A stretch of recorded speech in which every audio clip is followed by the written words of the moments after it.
कहा जा रहा है कि एनडीए सरकार ज़्यादा दिन नहीं चलेगी। सही है, तो बात सही है। जनता कह रही है, नेता क्या, जनता कह रही है कि ज़्यादा दिन सरकार नहीं टिकेगी। 24 में जो चुनाव हुआ है लोकसभा का, वो जनता का मूड तय कर दिया है और भारतीय जनता पार्टी बिल्कुल बुरी तरह से पिट गई है और पिटेगी। सरकार जवाब क्यों नहीं दे रही? यह शिक्षा को जो है व्यापार बना दिया है। बाकी जनता ने 24 में ही बता दिया है। आने वाला चुनाव कैसा होगा, उपचुनाव कैसा होगा, 24 में ही बता दिया जनता ने। भारतीय जनता पार्टी अपने हिसाब से जो फरेबी या चाहे कर रही है, जनता ने इनको नकार दिया है।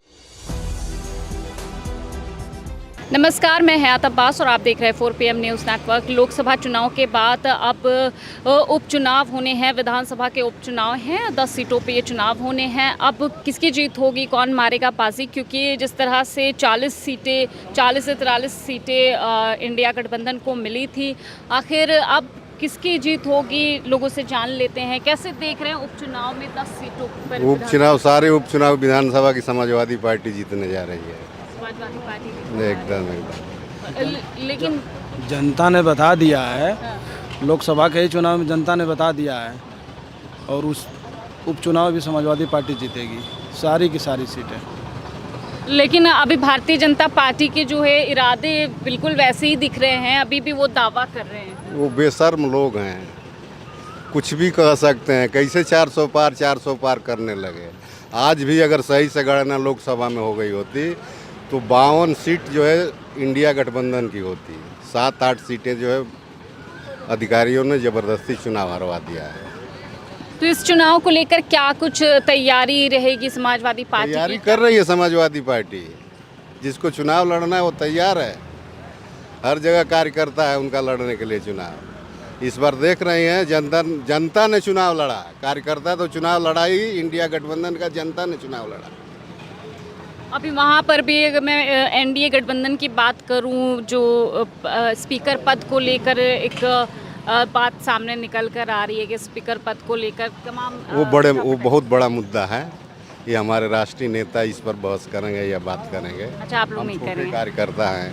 तो लोकसभा के बाद अब उपचुनाव की बारी है, विधानसभा जी देखिए, देश और प्रदेश की जनता ने भारतीय जनता पार्टी को पूरे तरह से नकार दी है।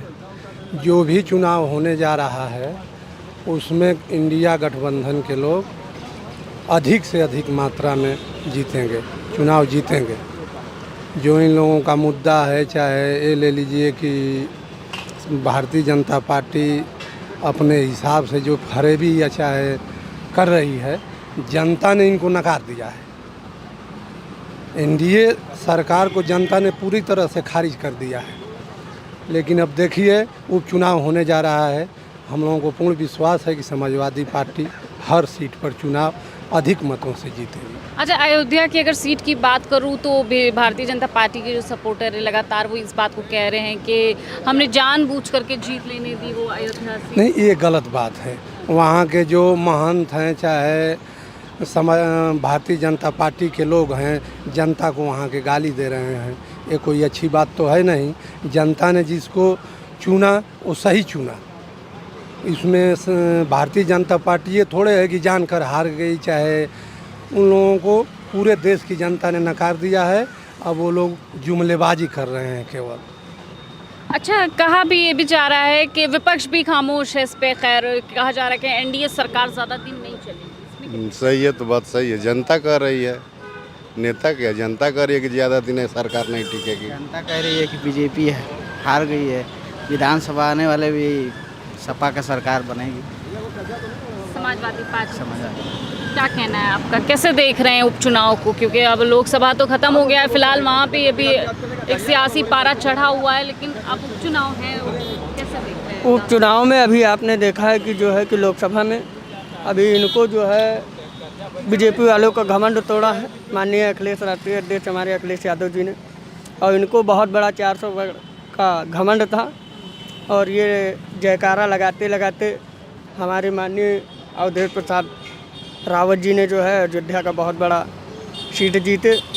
लेकिन उन्होंने जीता नहीं है, न समाजवादी पार्टी जीती है। अयोध्या की जनता और श्री रामचंद्र भगवान की आशीर्वाद था कि जो अवधेश ने जो है सांसद बने इस बार। लल्लू सिंह को हार साबित करना पड़ा। और रही बात उपचुनाव की, उपचुनाव में जो है समाजवादी पार्टी ही जीत के आएगी, ये मेरा बिल्कुल तय है।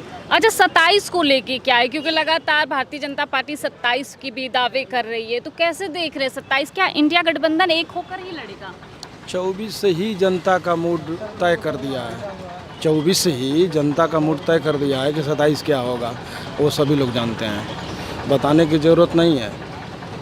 24 में जो चुनाव हुआ है लोकसभा का, वो जनता का मूड तय कर दिया है और भारतीय जनता पार्टी बिल्कुल बुरी तरह से पिट गई है और पिटेगी, हारेगी। अब सदन में पहला सत्र है, सदन में जो सामना होगा अखिलेश यादव का, कैसे सामना होगा? मतलब क्या उस टाइम क्या यह सब बातें जो है राष्ट्रीय नेता ही बता पाएंगे, कैसे सामना करेंगे ये तो सदन बताएगा ना। ये कोई बिल तो लाए पहले, सरकार पहले बिल कोई लाए, बहस कराए। ये ज़्यादा दिन सदन नहीं चलाएंगे, 1 हफ्ता 15 दिन।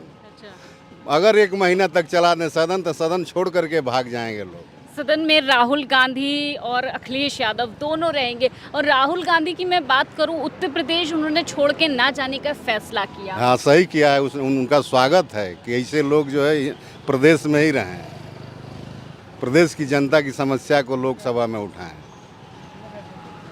स्मृति ईरानी को कैसे देखते हैं? अब तो उनका बंगला भी अरे छोड़िए उनकी बात, छोड़िए। जो लोग पता न कहाँ से उतरे और कहाँ चले गए, उनकी बातें छोड़ दीजिए।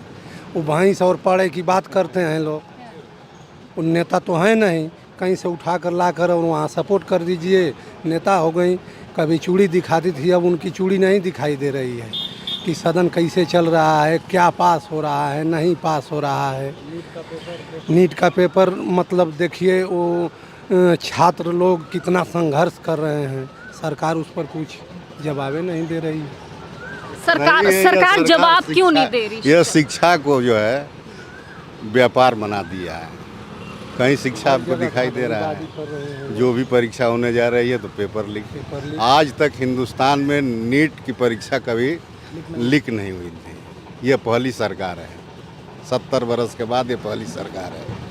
ये तो कह रहे से पहले भी कई पेपर लीक कोई होते बता, थे, कहीं नौकरी कहीं नहीं मिलती तो थी, कहीं हमें बता नौकरी दें, नहीं कोई उदाहरण बता दें और पेपर लीक हुआ होगा, हो सकता है, हमें ना जानकारी हो। लेकिन नीट की परीक्षा जो है कभी 70 बरस में आउटे नहीं हुआ, नहीं लीक हुआ है। ये रोजगार की बात करते हैं, 2 करोड़ रोजगार की बात करते हैं, इसमें कितनी सच्चाई? किसके घर में रोजगार मिला है जरा हमको बताइए यार। चाहे उनसे पूछिए कि कहाँ दिए हो रोजगार, बताओ किस विभाग में दिए हो, आंकड़ा बताओ जरा मुझे। ये तो हवाई है। अब 400 पार लगे कहने। अच्छा, नीतीश नायडू की बात करूं तो दोनों की विचारधारा तो अलग अलग है। तो अब ये सरकार मोदी जी की विचारधारा से बिल्कुल विपरीत है, दोनों की विचारधारा, तो कैसे अब वह देश में वो समाजवादी नहीं है जैसे नेताजी हुआ करते हैं, मुलायम सिंह यादव, मोहन सिंह जैसे, चंद्रशेखर जी जैसे। वो समाजवादी अब नहीं रह गए हैं इस देश में। वह समाजवादी आज केवल अगर हैं तो उत्तर प्रदेश में अखिलेश यादव है, उनकी टीम है।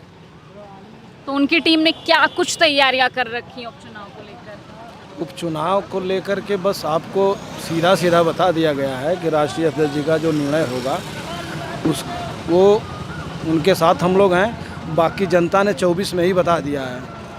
आने वाला चुनाव कैसा होगा, उपचुनाव कैसा होगा, 24 में ही बता दिया जनता ने। एक सिरे में जनता ने ही बता दिया, किसी नेता को बताने की ज़रूरत नहीं है। मतलब आप ये कहना चाहते हैं कि जनता वर्सेस बीजेपी के चुनाव?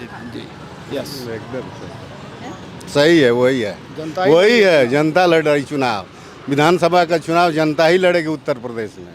उत्तर प्रदेश में भी जो उपचुनाव होने हैं, जनता समाजवादियों का क्या कुछ सोचना है? क्या साफ तौर पे कहना है कि जनता ने चुनाव लड़ा था? अगर लोकसभा की बात करूं तो वो भी जनता वर्सेस बीजेपी का चुनाव था, ये भी जनता वर्सेस बीजेपी का चुनाव होगा। फिलहाल क्या कुछ होगा, क्या परिस्थितियां आती हैं, ये तो आने वाला वक्त ही बताएगा। तमाम अपडेट के लिए 4 PM देखते रहें। कैमरा पर्सन सत्यनारायण के साथ मैं हयात अब्बास, 4 PM न्यूज़।